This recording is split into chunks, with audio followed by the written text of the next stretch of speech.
বাংলাদেশের উপর দিয়ে আপনার করিডোর যাবে আর আমরা সেটি মেনে নিব, এটি আমাদের স্বাধীনতা সার্বভৌমত্বের জন্য হুমকি। এইটা যে আরেকটি রাষ্ট্র হবে না তার নিশ্চয়তা কি? সরকারের পক্ষ থেকে বলা হলো যে 1,80,000 রোহিঙ্গা ফেরত যাচ্ছে।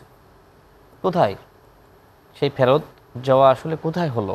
কিন্তু আমরা উল্টো দেখলাম 1,13,000 ঢুকে পড়েছে। এই সরকারের মধ্যে অনেক উপদেষ্টা আছে যাদের এনজিও প্রতিষ্ঠান রয়েছে।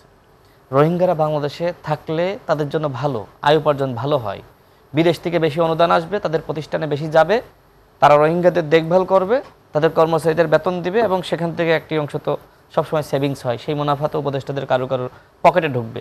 এই ধান্দায় তো অনেকে কাজ করছে না, তার নিশ্চয়তা কি? আমার কাছে তো মনে হচ্ছে এটি হতে পারে। এই যে মানবিক করিডর, এই দেশটা কারোর বাপের না, এই দেশটা আমার, আপনার, আমাদের সবার, কোনো উপদেষ্টার বাপের না এই দেশ। সুতরাং কোনো উপদেষ্টা যদি মনে করে যে আমি এককভাবে সিদ্ধান্ত নিব আর বাংলাদেশ মানে মানবিক করিডর হয়ে যাবে, সেটা আমরা মানব?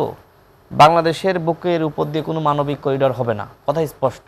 রোহিঙ্গাদের যদি আপনার খাবার দিতে হয়, যারা বাংলাদেশে আছে তাদের জন্য তো সরকার চেষ্টা করছে, আন্তর্জাতিক কমিউনিটি চেষ্টা করছে, ভালো কথা।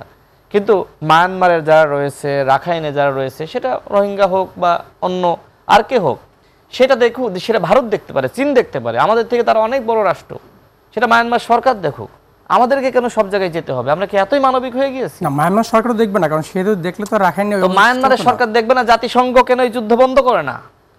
জাতিসংঘ কি করতেছে? ভারতকে বলুক, ভারতকে বলুক, চীনকে বলুক, যত পাইছে বাংলাদেশের উপর দিয়ে না, বাংলাদেশের উপর দিয়ে আপনার করিডোর যাবে আর আমরা সেটি মেনে নিব, এটি আমাদের স্বাধীনতা সার্বভৌমত্বের জন্য হুমকি।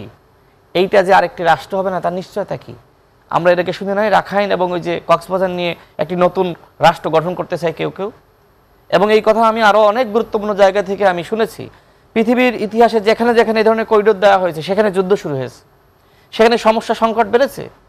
আপনার ওই দেশ থেকে আপনার অস্ত্র আসবে না, মাদক আসবে না তার নিশ্চয়তা, আর বাংলাদেশ থেকে যাবে না তার নিশ্চয়তা। মনে করেন এই যে প্রসঙ্গটি, যে ওখানে প্রতিবেশী রাষ্ট্র চীন আছে, ভারত আছে, লাওস আছে, সেখানে কেন বাংলাদেশ? আমি তার সাথে একমত পোষণ করি, কিন্তু আরেকটা বিষয় আমি উল্লেখ করতে চাই যে এই ব্যবস্থাপনা বা এই অবস্থান তো আজকে হঠাৎ করে হয়নি।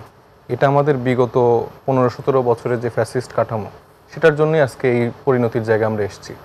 তারা যেভাবে কূটনৈতিক জায়গাটা রক্ষা করেছে, তারা যেভাবে জিহুজুর করেছে, সেই জায়গা থেকে ধরেন যে ভারতও ওই তাবেদারি জায়গাটা রেখেছে সবসময়, চীনও আমাদেরকে ওইভাবে ব্যবহার করেছে। তো আমাদের যে অ্যাকচুয়ালি যেই কূটনৈতিক জায়গার অবস্থান হওয়া উচিত ছিল, সেটা কখনোই আমরা ব্যক্তও করতে পারিনি, আমরা ওইভাবে কারোর সাথে ডিলও করতে পারিনি। আমরা সব জায়গায় যে আমরা বসতাম, যে দিয়ে আসতাম শুধু। এখন তো বলার একটা সুযোগ, হ্যাঁ, সেই জায়গাটা আমরা তো দেখছি, সেই জায়গাটা কিছুটা তো চেঞ্জ এসছে, এবং আমরা দেখছি যে আমাদের প্রফেসর ডক্টর ইউনূস সহ যারা এই বিষয়ে কাজ করছেন, তারা এই ক্ষেত্রে তো পজিটিভলি কাজ করার চেষ্টা করছে। তবে আমি মনে হয় যে এখনই আমাদের ওইভাবে কমেন্ট করা ঠিক না। যদি আসলেই এরকম সিচুয়েশন ক্রিয়েট হয়, সেক্ষেত্রে আমাদের সকল রাজনৈতিক দলের মতামত অনুযায়ী আমার মনে হয় এরকম বড় কোনো ডিসিশন নিতে হবে।